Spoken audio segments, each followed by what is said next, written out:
So I'm Neville Mackay, and my dad was Ken. He's dead now. He was one of 7. I had 12 uncles and aunties on that side of the family, and all my dad and his siblings are all dead now. The last Nora died when she was 98 a few years ago, and there is one remaining of the spouses of the siblings, and she is Audrey Mackay. My name is Audrey Mackay.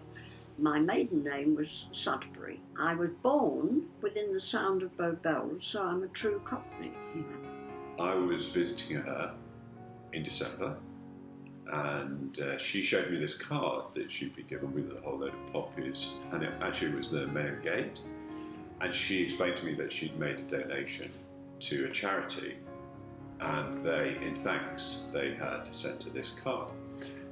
And she just made this comment to me, which I thought was really interesting, which was... I said, there's all these things with these things for people in memory of the people in the forces, and they died and this, that, but there's never anything said about the raid victims. And I said, there were quite a number of us, and people that were killed in the war, in the Blitz in London itself. Sadly, her house, in which she and her mum and dad, she was a single child, took a direct hit from a German bomb. She and her dad walked out unscathed, but her mum died and was killed outright. At Westminster Abbey, there is a collection of tens of thousands, I think it's 40, 50,000 names in a book, and they recorded it. Not only that, but I was able to search online, and with a bit of effort, I actually found her mother, who is Ivy Florence Sudbury.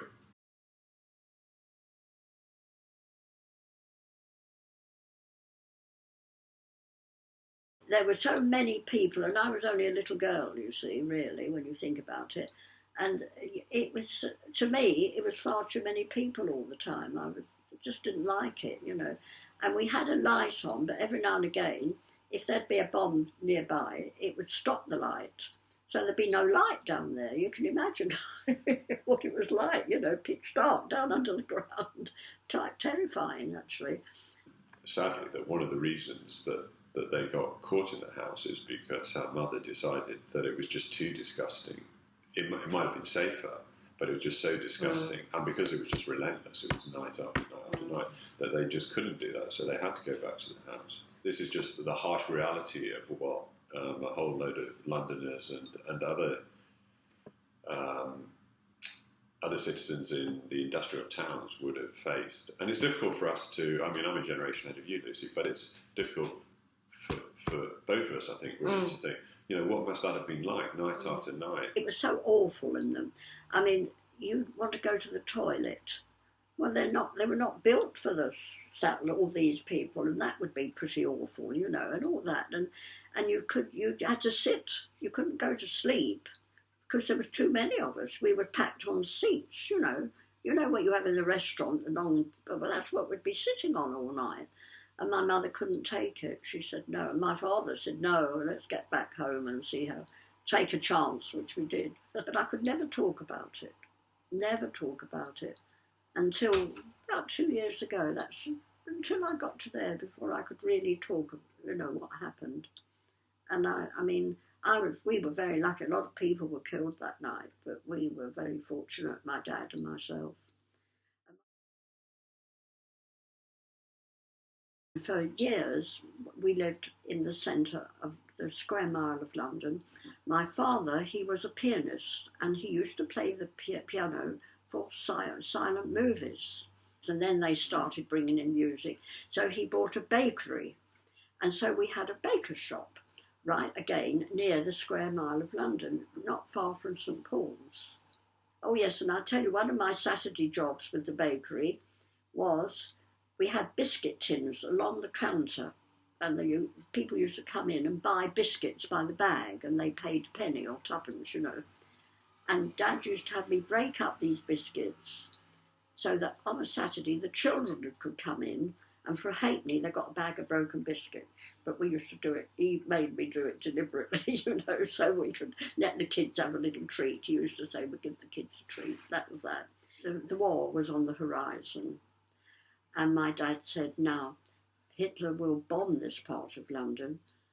I think we better move. And so, although we had the bakery, we moved to a flat in Highbury. We lived in Highbury Barn. And I went to school there, and it was very, very nice, actually. Very nice. We had a first-floor flat. And I had lots of friends, and I had a cat, and we had a lovely garden. It was a walled garden. And I've got a thing about walled gardens even to this day. They're very nice, Well, of course, Hitler didn't want to bomb the centre of London because he thought he was going to take it over, and he wanted it to be as it should be. We got all the bombing just that little bit outside. The war came. I was one of those evacuees that ended up at King's Cross Station with my gas mask and my bar of chocolate, which was given to us all, and a little case. And we were put on trains, said goodbye to my mum, and we were taken to Aylesworth, which is near Peterborough. And it was a thatched roof cottage, and the two of the local school teachers took me as an evacuee, and another girl. There were two of us, Iris, her name was. And we were there for quite some time, because nothing much happened, then, really. Very quiet. And I wasn't very happy there. They were ever so nice to me, but there was no running water, no gas or electricity, no toilet. There was a pretty midden at the end of the garden, And when it got to about coming into the winter, I thought, I can't live here in the winter. I couldn't keep going up the end of that garden, I just couldn't do it. So I wrote to my dad and said, Dad, I can't do the winter here. So he arranged and took me back home. And nothing much was happening, you see. It was very quiet. The Blitz hadn't started. And I went to school in Highbury, and it was all very, very nice indeed. Then the bombing started. My mother had to do wartime work because women couldn't stay at home. So she went to work for AC Cossa. They made radios. And so she was there. So we were able to go to the underground canteen at night to take shelter, which is what we did. And it was awful. We tried the underground, and that was awful. And, So in the end, after some time, my mother said, we got into 1941 by this time, and she said, now, we're not going to go down there. If we get killed in our beds, we'll get killed in the beds, but we're going to sleep at home, and that's that. So we did. We went to bed as normal, and the bombs were dropping and everything, but it was, Then in 1941, sadly, her house, in which she and her mum and dad, she was a single child, took a direct hit from a German bomb. And they saw it floating, and it exploded just where we lived. And so, of course, the whole area was devastated. And my dad and I were saved by a rafter. It fell from the ceiling across, but my mother was at the end of it. Well, we presume that's what it was, because we were buried for about 4 hours, I suppose, and couldn't move, and I couldn't breathe. But there we are. Then they finally dug me out and took me to the fever hospital, the London Fever, I think it was called, and that was turned into a place for the injured war victims, And I was taken there, and I was laying in a bed, and all of a sudden I saw this trolley passing in front of me. I said, there's my dad. They got him, so they put him on his trolley near me, and he lost the end of his nose. He didn't have much of a nose. Anyway, the pair of us were there for a couple of days, and I then was getting up, and I wasn't badly injured. I was hurt, but I wasn't badly injured, except for this up here, sinuses. My mother vanished. They couldn't find her. They could not find her at all. And they said to my dad that they'd looked and she was not there. So they tried all the hospitals that could possibly have taken her, and she wasn't there either. So my father and his brothers took the house that we were in apart, and they found her. They found her. Well, she was in pieces, you know. But the only thing that actually they recognised with us was she got bunions, bad bunions, and they were the thing that gave her who she was. It was the bunions. And my mother's sister, Ada, Auntie Ada, she took me over. And the Baptist church arranged for me to go to King's Langley to be with a couple, and I was their war effort. And they were a very elderly couple. They were in their 70s, and they were out in King's Langley, and I was taken to them, and I was as happy as could be. And then my dad came down to King's Langley to tell me that they'd found her. And I said to him, "Oh, okay, Dad, but you don't need to tell me because I know already what's happened." And I could see him now to this day. He looked at me. He said, "Yes, I saw them all going." And I did. I lay under the debris of that, you know, the house, and I saw these people all going away up into the sky in a little line. And there was my mother, and there was my very best friend who lived across the road, and there was my cat, and they all went away, and I knew they'd all died. And they did. They were all dead. I've never forgotten that because I believe anything now because I saw that and that's it, you know. And this couple in King's Langley, they were lovely. They were 70, he was over 70, and he was a paper maker for John Dickinson's big factory there. And that's how they made the paper in those days. And I was there for 6 years. And the very first thing he did when I was taken there, "I'm going to introduce you to my great niece. She lives very near, and she's the same age as you, and her name is Audrey." So we became Audrey 1 and Audrey 2. So we went, well, and the Baptist church were marvellous. They really were.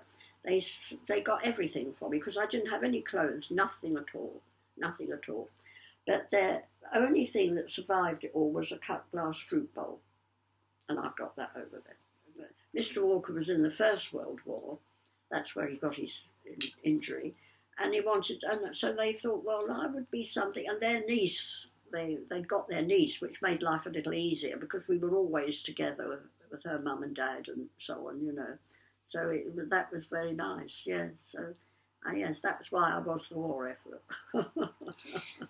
And we used to grow our own vegetables, which was very nice for me because when the rationing was on, you didn't get anything in London. It was dreadful. Well, the whole thing, you jolly lucky if you got your ration. You know, it got that bad. And if you didn't queue up quick, you didn't get it. And sometimes the word would go round that the greengrocer in Highbury Barn, they got a delivery of apples. Well, the queue, you can imagine, a queue, queuing up to get some apples. Yeah, that's how it was like. I was very fortunate, really, in a lot of ways, but because my mother was replaced very well by this elderly lady who at King's Langley, and she really did. We enjoyed ourselves, you know. I was coming up to 14 and so forth, and I started training as a shorthand typist. And then I finally went to work at Coss's again. Coss's, this place that the Germans tried to destroy, but they never got it. And I worked there for some years and enjoyed my life, you know, the usual things that teenagers do. And then I thought, I don't want to do this for the rest of my days because I don't like sitting down all the time doing shorthand typing. You're sitting all the time, and I didn't like that. And I thought, you know, I used to quite enjoy looking after Mr. Walker and his injury. And then I was on a bus one day, and it was going towards the Angel, Islington, and there was a big sort of hoarding advertising, and it said, "Trained to be a nurse," and it gave a telephone number. And I thought, so we had a phone. It was very unusual to have a telephone, but we did, because my father was in the business world, you know. So I rang this number, and they wanted to see me, and the next thing was I started my training as a nurse. And I trained at the Royal Northern Hospital, which is in Holloway. It was a lovely, big hospital, a proper matron, you know. when the matron came along the corridor, you hid yourself against the wall so you didn't get in her way. Because she ruled everything, the matron. Oh my. Because you were not considered trained until you got your hospital badge. Then you weren't trained. And I went all through all this, and I became a senior nursing officer, which I enjoyed doing. I was in charge of a section, Harrow and Wembley. And thoroughly enjoyed my training and got my, as they called it, an SRN in those days. Then I'd met my future husband by that time. We had a midsummer ball at the hospital, and my friend Jean and myself came back down from Scotland, where we had been for a holiday, especially to go to the midsummer ball, because one of my other colleagues was running it, and she'd invited the men from the Metropolitan Water Board, because we didn't have any men, you see. So they all came, and my husband's brother worked for them, so he came as well, and that's how we met at the midsummer ball. And Alan and I met, then we got married, and we had the children, and I did my midwifery as well. And then I became a district nurse and did all that while I was working with the kiddies, you know, because I had 2 children. And the raids, air raids, you don't really hear anything about it. They say, you know, they want to see. And quite young people are very interested too, because it's something to, if you could remember, and if you can't visualise it, can you, when you're, well, like me. And as I say, I couldn't even talk about it. It was so awful, really, but until just a couple of years now. And now I can talk about it. And the funny things that used to happen, you know. I lost my cat. I was very upset about that, because I had a black cat, and there he was walking away up to. So, I mean, I saw my dad on one occasion. We were walking along. This was in Highbury Barn, where we lived, and they dropped us a line of incendiary bombs, because that's how they used to do it. And because you know, the air raid warnings were going off, but you didn't take much notice of it because you were so used to it, you know. And he grabbed a metal dustbin lid that they used to have in those days, great big one, and he ran after these incendiary bombs, plonking them down and putting them out. I can see him to this day, and me running behind him, plonking them. Oh dear, that was really quite something, that little occasion. But you got used to it, you see. And there was there was an ACAT gun in Highbury Fields that used to be going like crazy, making a heck of a row, but just got used to it, take no notice of it, really. Well, it was horrific, really. I mean, they used to see them machine gunning one another up in the sky and all that, you know. But just did it, just went to school. You used to go to school.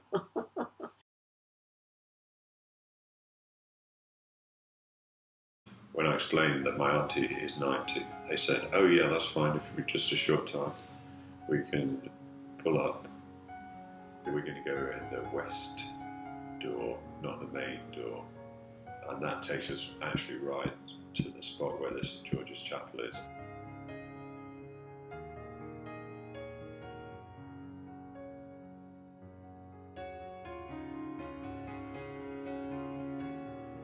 I'm just hoping, really, that it's something written in a book that says she was of this age and what she was and where she was killed. And she was killed, you know. And a photograph of it, because I've not got any evidence at all of any of this, you see. Because my dad had the paperwork, and I don't know what happened after some years, you know, because it was some years afterwards that he died. And I don't know what happened to all that. So it would be rather nice just to see there is some memory, a memory of her.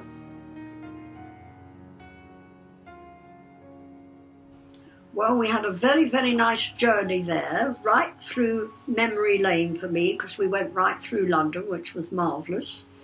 And when we got there, they were expecting us, weren't they? And it made no problems and took us straight to where we wanted to go. And it was as I thought it would look, actually, except it had a glass door on it. And I thought the other one would be just open on a thing, you know. But all the information was there. Man came and helped us find it, because there were a lot of them, weren't there? A lot more than I expected, actually, who were raid victims. And then they the man found the actual paragraph thing with all the information about my mother and what age she was and where she'd come from and so on, and it was very good. When I go, there will still be some memory out there, and it's so you can go and have a look at it if you want to. Everything was very good, and here we are back here with some lovely memories. Yeah.